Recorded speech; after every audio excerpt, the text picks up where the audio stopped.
The season of love has arrived at last, with spring 2019 showcasing all sorts, from your classic harem shenanigans to your sibling devotion and even a bit of horrific trauma from families being torn apart by the hellish realities of the world. Selfish actions leading to the downfall of land, life, and... Oh, Bocchi, you're so silly. Wait a second, is this the same man? It's time to benko your decunize with your friend and mine, classic harem anime boy. Number 1. When your teacher asks you with money to tutor 2 beautiful girls, or else, you can't let this stand without bringing it up to the local authorities for bribery charges. I mean, really. What kind of school is being run here where the faculty viciously force their star students to do things they don't want to in order to get where and what they desire? Are they trying to prepare them for the real world or something, instead of offering some kind of dreamlike idea of a student being able to do anything they want if they set their mind to it? All of these people. Number 2. After being bribed by your principal to tutor 2 beautiful girls, or else, you can't then hit on them or accept come-ons because you're in a position of power over them. Haven't you heard of the Me Too movement? Even if you're a student in the same age range as your classmates, the fact that you're giving them what they want means they owe you. So taking advantage of these positive feelings is classic creep material. Number 3.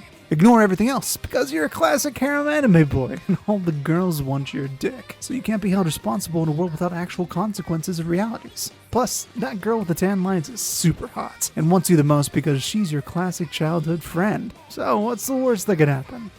Winter 2019 may have passed, but that won't stop me from enjoying a good Carole on Tuesday. Or, well, Thursday, considering that's when the anime comes out. From spellbinding animation of facial expressions and nonverbal body language, Carole on Tuesday is a masterclass at weaving a world that feels breathtakingly realistic despite its fantastical premise and setting.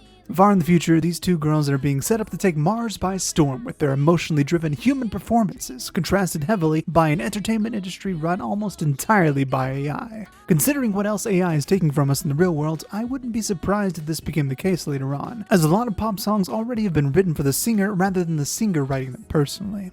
It's not a far step away to imagine the perfectly synthesized beats and words at the right time can be measured by a computer. Let's just hope there's always going to be a couple of good friends, and hopefully more, around to write music anyway.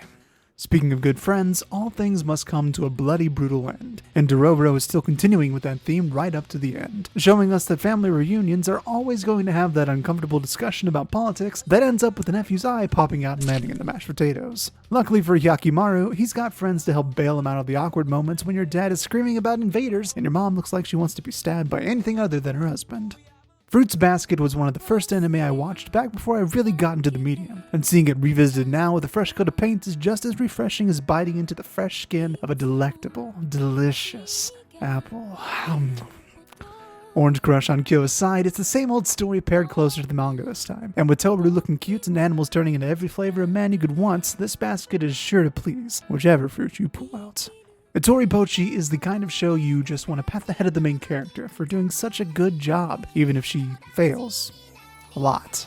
This is the pinnacle of Protect this season, and while comparisons to Watamote are inevitable, social anxiety is such a common mental hang-up that it's nice to see variety in the ways people react to it. The more versions of it we have in anime, and there are a lot, the more ways people can see characters in themselves and work through the problems in similar ways. Ultimately, Bocchi's goal of making friends with their entire class is impossible from a realistic standpoint, but I don't think that was truly the point of her original friend's intent. Not everyone in the world will like you.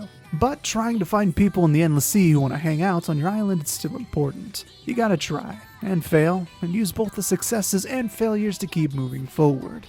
So keep it up, just like Bocchi. Isekai Quartet is literally the industry getting out on the bed, placing their asses on the headboard, jerking it into their own mouths. And I'll be honest, I love it. Watching these characters who I've connected to through their struggles and efforts in their own personal shows interact with one another is pretty similar to the feeling I felt the moment I saw Iron Man in The Incredible Hulk. Not quite there, but by the time Avengers rolls around, I'm gonna be having a blast. With the class not entirely filled, it's also possible we might get other isekai rolled into the cast if they ever make multiple seasons, like Slime for instance. Maybe one day we'll even have Isekai Endgame. Isekai has been around long enough in the mainstream that watching another one that plays it straight is actually a refreshing change of pace. You've got your typical overpowered main character who uses real-world physics to manipulate magic and a standard fantasy story and cast of characters to back him up. But where Kenja no Mago shines is the fact that it takes those tropes and makes it its own. turning the generic into the enjoyable, and actively working to build up the cast of characters to rely on themselves rather than the main character, Shin. Plus, it's not a harem, and don't let anyone tell you otherwise, because my boy from episode 1 has his eyes on only one girl, the cutest of them all. Well, not really, I like the redhead personally. While Carole Tuesday is indisputably my favorite looking anime this season, Kimetsu no Yaiba is right behind it in its quality of animation and style. These two anime are going for different things though, so they're not necessarily better than each other one way or another, at least in my opinion. The way the wave-like 3D washes from the main character's sword is beautiful to look at, and the same typically ufotable action scenes you loved from their work on the Fate series return to give you a feast for your eyes. Unfortunately, while I enjoy the story of the show in general, there are a few missteps in the direction, most notably the monologues that take time away from continuing the plot forward to retell information we as the viewer already know, and aren't particularly important to any of the characters on screen either. Whereas Carole Tuesday's the queen of showing instead of telling, Kimetsu no Yaiba falls quite short of the same in the exposition department. Still, the show is overall enjoyable. Okay, so, I know it was a while ago, but back when I was talking about the Dekanais you need to Benkyo, it was all in preparation for this.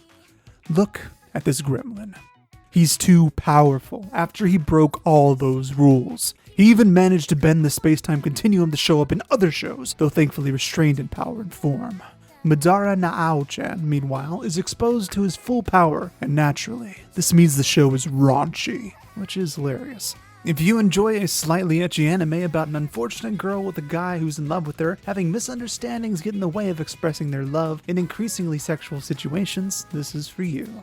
The opening is actually pretty catchy, with a lot of neat visuals that I feel are kind of wasted on a show of this caliber. Despite that though, I've been enjoying it, and hey, it's a short form anime, so you've got plenty of time to watch it. Yeah, One Punch Man Season 2's animation isn't up to the usual snuff, I know I've heard it before, and even I agree that it's hard to get a sense of the action or feel that satisfaction we got from Season 1, but the story is still good when it decides to lean into it rather than being an action scene. It's just really unfortunate that this is what we ended up with. That wraps up this season of First Impressions, so I'll see you next time. Support me on Patreon if you like it, thanks, bye.